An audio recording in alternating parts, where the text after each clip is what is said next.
مرحبا أعزائي المشاهدين، معكم الشيف إدمون. اللي أول مرة دا يشاهد قناتي أتمنى يشترك بالقناة ويفعل الجرس ويسوي لايك وشير للفيديو.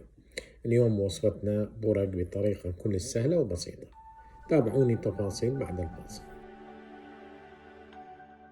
هسه رجعنا لكم أعزائي المشاهدين. عندنا جبن نوعين من الموتزاريلا والجبن الصفراء العادية. ثرمناها ناعم أو برشناها ناعم حسب انتو شنو تقولون.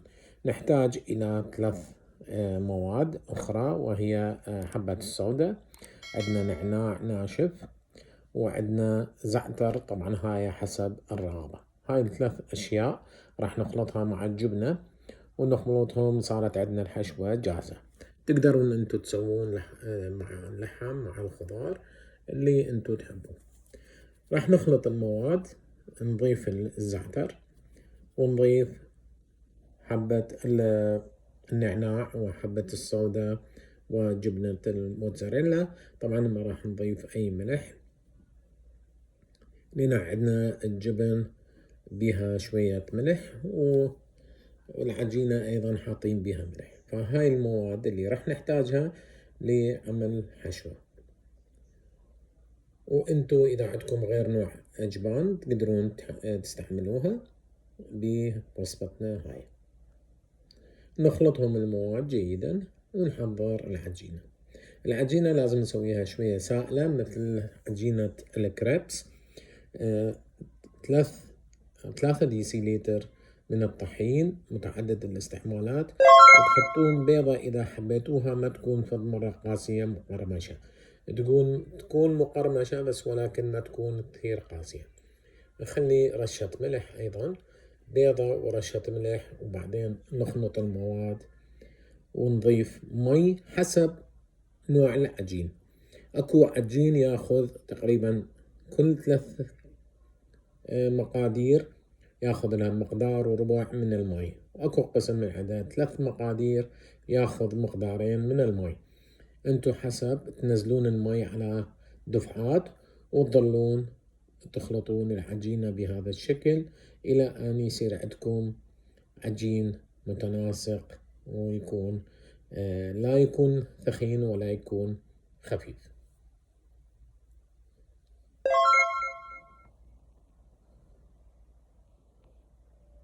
نظل نخفق المواد إلى أن تصير عندنا تتجانس مع بعض.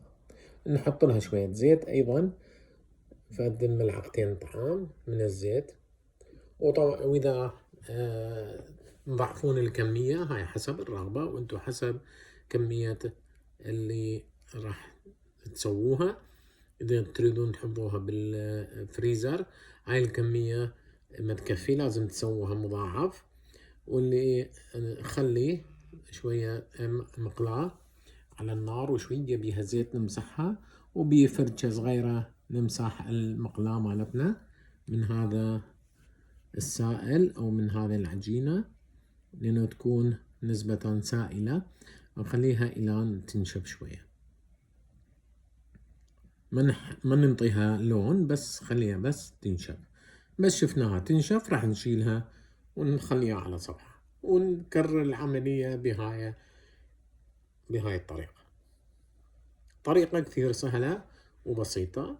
تقدرون تحطون عدة طبقات مع بعض، بس تغطوها بمنشفة على مود لا يصير عندكم العجين ينشف. لكن أنا أفضل تسوون كل 2 سوية وتحشوها تحطوها على صفحة. أثناء ما تحشوها راح نشوف لكم الطريقة شلون يصير الحشو. نحط الحشوة بالنص، ونلم العجينة من الأطراف ندخلها جوا، وبعدين نلف العجينة بهذا الشكل إلى أن يوصل تقريبا النهاية. إذا تحبون بهذا الشكل تحطوها بمقلاة، أو تريدون تسوون شوية مثل اللاصق بعجين مي وطحين، تسوون مثل اللاصق، وتمسحوا الطرف الأخير على مود يلزق البورق، تلزق ما تفتح. وهي اوريدي ما راح تفتح بالقلي، بس أفضل أني تسوون هاي الطريقة، تخلون شوية مثل اللاصق بالبورق. هسه راح نشوف لكم الطريقة الثانية شو راح تخلون اللاصق. وهنا سوينا عندنا إعادة الفتحة اللي نريد نسويها، وانتو شلون تريدون تسووها. المقلاة مالتكم أكبر تقدرون أكبر، تريدون أصغر تحطون أقل كمية. تلاحظون شو راح تنشف. من تنشف راح ننصي النار مالتها. طبعا النار لازم تكون وسط أول شي بس تحمى المقلاة، وبعدين ننصي النار مالتها. وراح نخليها بجهة واحدة فقط، ما نخليها من الجهتين. ما راح أخليها أسويها أقليها من جهة واحدة بس، يعني ما راح أقلبها على الجهة الثانية. راح أترك هاي الجهة العلوية ما تتلامس المقلاة أو الطاوة. تلاحظون أعزائي المشاهدين قامت تنشال تصير أسهل، وقلبناها فوق المكان اللي نريد نحشيه أو نشتغل به. راح نلمها مثل ما قلنا لكم للأجناب إلى الداخل، وبعدين نلفها بشكل اسطواني جميل. هسه هيك صارت عندنا جاهزة. راح نصفطهم كلهم مع بعض، وهاي الثالثة أيضا الرابعة والخامسة نفس الطريقة ونفس اللف ونفس الحشو.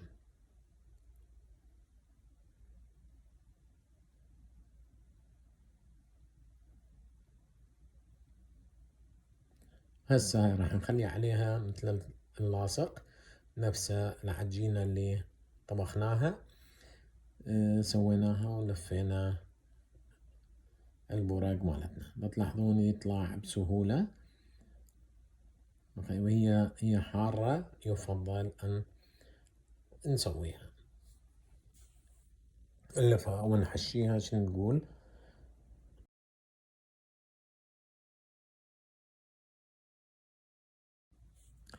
طبعا لا تنسونا باللايك والشير والسبسكرايب، وتفعلون الجرس على مود يوصلكم إشعار جديد من ننزل أي فيديو. تلاحظون راح نخلي مرة ثانية هذا اللاصق أو عجينة، شوية من العجينة اللي نقلي بيها نقليها تصير مثل اللاصق وتنشف بيها. بعدين راح نتركها بالفريزر تقريبا ساعتين ثلاثة أو 6 ساعات إلى أن تاخذ قالب تجمد، ونطلعها ونحطها بأكياس لحفظ الأطعمة على مود نقدر نطلعها شو وقت مرة.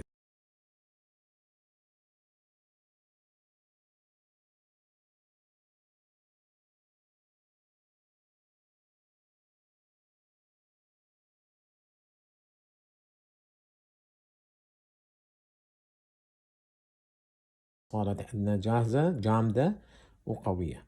هاي راح نطلع منها كم وحدة نقليها للحاجة ايش قد نريد، والباقي ينحط بالفريزر كأنه شو وقت ما تريدون تسووها. خاصة هسه راح يجي الصوم ورمضان المبارك، تقدرون تستعملوها تطلعون وتقلون.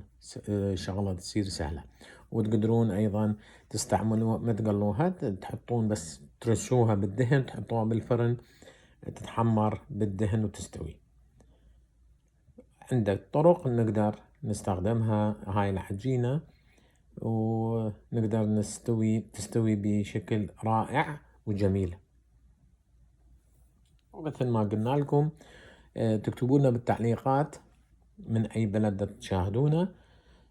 هذا طبعا ينطينا دعم كثير من عندكم، من تكتبوا لنا بالتعليقات من أي بلد وتشاهدونا وتسوون لايك وشير للفيديو. طبعا هذا فضلا وليس أمرا. تلاحظون شلون شكلها صار. طبعا بعد ما نزلناها بالزيت يكون حامي، ونصي النار على مود تستوي على راحتها. بورق عندك يطلع عندنا البورق مقرمش ولذيذ.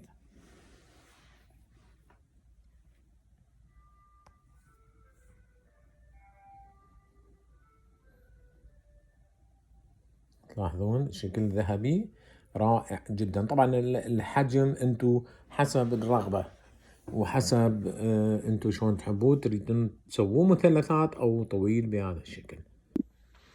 وشكرا اعزائي المشاهدين عن المشاهدة، اتمنى ينال اعجابكم هذا الفيديو.